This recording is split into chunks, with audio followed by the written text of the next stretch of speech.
yesterday by any chance? I think you should read, like a little bit, at least the fashion. Yesterday they said that designers make something for the runway and something for the stores. You know, I always thought like, I was a designer. Or like bloggers was a designer. They're not designers. The buyers are designers. If you take your piece to the buyer in Bergdorf and say, this, and I say this quote unquote, is like, I like it, but the sleeves are too long. And you know what? The designer has to cut it. Chop, chop. This, the designer believes that the sleeve should be covering here. The buyer from the burger says no. So the designer is your buyer. You're not a designer unless you have something that you make.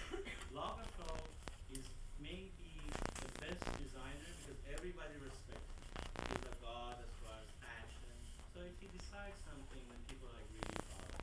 But as Americans, we do not take anything from any country unless it's washed down. Does that make any sense? Otherwise, we call passementery. A beautiful tassel, and you put one, not three. So otherwise, it would be Asian. Depends on Chinese.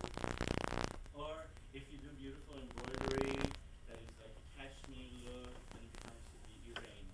That becomes the ethnic, right?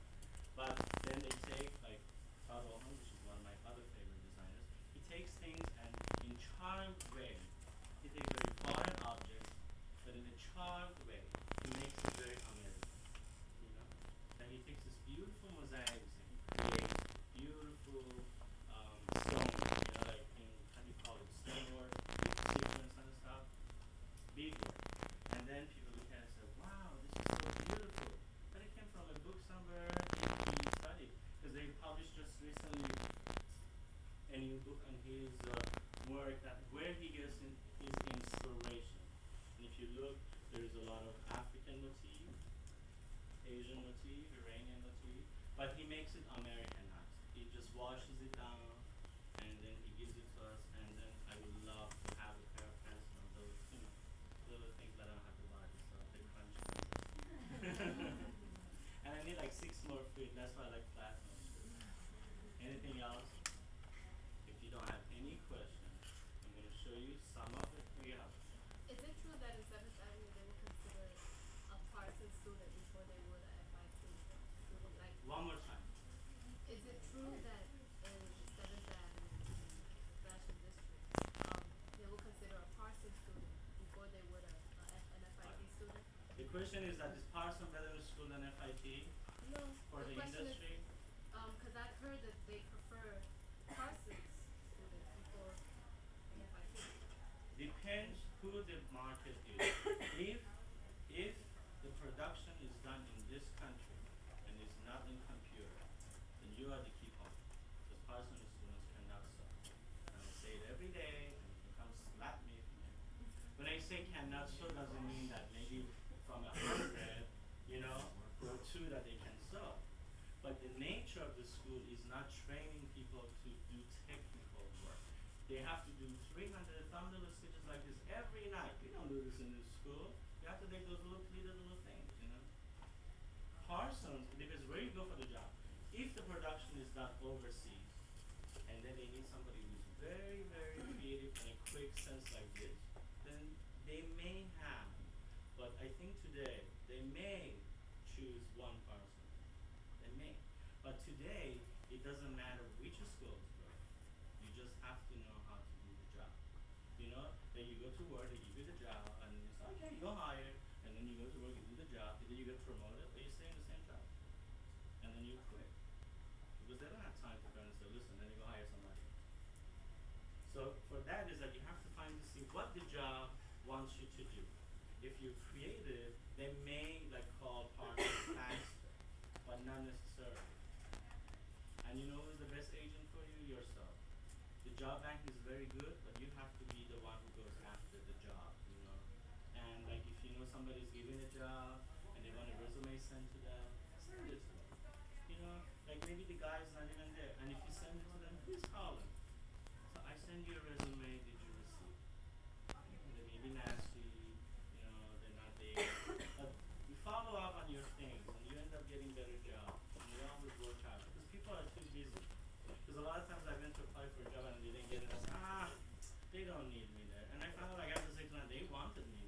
the guy who was supposed to give me the job, it was his last day of working there. He interviewed me, so my resume ended in his desk, and the next day the person came in, couldn't find the resume. So they didn't know I went to the interview, but they wanted somebody who knows how to make muslin. So you see, you have to follow up. You have to follow up, and you have to know what you can do. Anything else I can say? No. I'm going to show you a few little pieces of the things that I made. That a lot of times people say, "Oh, this is easy miyaki." That's fine. Give me money, call it easy miyaki. Or they say, "Does anybody wear this?" Or like it's a leftover fabric from one company because it's the best company. You go and buy things on the street, open market. And then maybe Donna Karen used the fabric, right? And she made something, and then I go to the store, and the guy says, you know, in the wall. In fabric shops, they always advertise. They have the dress here, there's a DKNY, and the price goes up. Okay, that's fine. So you buy that fabric. That's wonderful. You know why? Because it's already been legalized. Somebody blessed it. Donna Karen. So you gotta show it to your customer. You see, I can make this dress, but you have to find a way to do it because a lot of times designers make something and then you find out by doing alterations that is not good to make, like with a stretch fabric that has rayon in it. You cannot make leggings because their knees are sad. And now we charge us $25 and takes the knees out. So it's good. I love designers. I told you. They make you money. And they teach you. So then you know that if you make like a beautiful bias dress from it, then it will not stretch as much. It will be nice. You see, I have Donna Karen fabric. Would you like a dress from it? We're seeing like from this fabric. And the customers say, yeah, these are illegal. Because we all ultimately want to look the most beautiful way on the runway. I interview a lot of children, you know, I call them like 16, 18 because I'm old already, that I ask them, you know, do you like fashion? And they said, I hate fashion. And then we look at them, you know, they're wearing like nose ring, tattoos. That's fashion. So they really don't know. They think fashion is what you probably think that is the couture thing that you see on the runway. That's not really fashion. That's an illusion. Fashion is what is in the street or in the club. So that's it. I'm going to show you a few little pieces that I made by inspiration that I thought the fabric would be cute and I can make it. And some of the pieces are sold and some of the pieces are still like the sample. So I'm going to ask all my friends to stand up who's wearing the clothes and who walked in the street with me the same day. And this is the whole thing about making fashion. You can come up. Come up, come up, come up.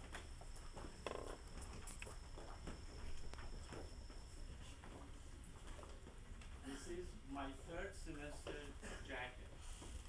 See, I still have it. Nobody can buy this. I will not sell it. My second semester bill from my accessory design. This is not for sale. You can give me $5,000. I make a copy.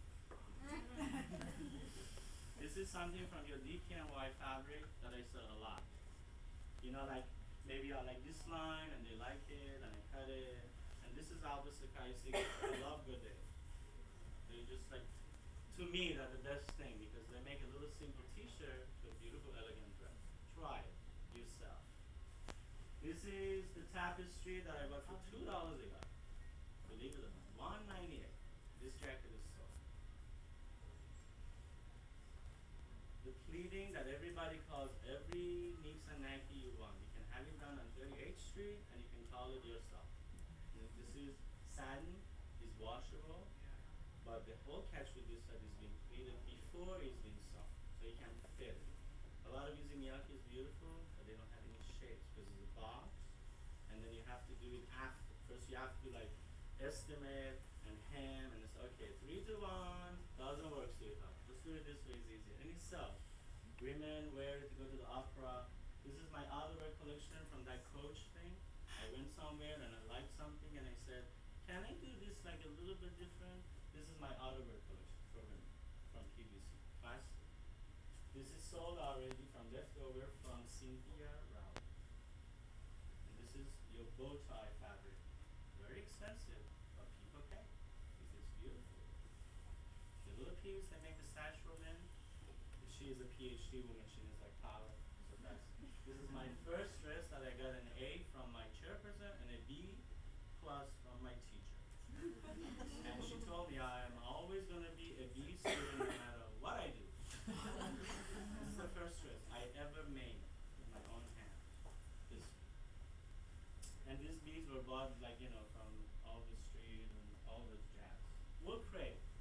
That teacher taught me how to make the best dress in wool crepe. It still looks good and it still don't sell. You have a copy, but you cannot buy that dress. And that's the dress that Pauline Tuzier saw. It's not a cute dress, she said. This is something that's made for inspiration for a model who came to the shop. This dress is only made for this scarf. I made the whole dress for this scarf. And this petticoat is from my costume design in this school at the Metropolitan Opera. This skirt has brought me more business than I could ever imagine. Every time my business is slow, the dummy wears this skirt and stays in the street. And it brings people in. This is a petticoat. And if you're a costume designer, every piece you create as a costume designer belongs to you. And if you costume design for modern dance. One day I decided to call my career, I would say, bring me every collection, then all the collections belong to me. But what am I going to do with all these things I have no use? So that person had it. This is another piece of the outerwear. There are only 3 pieces in my collection, as if anybody said.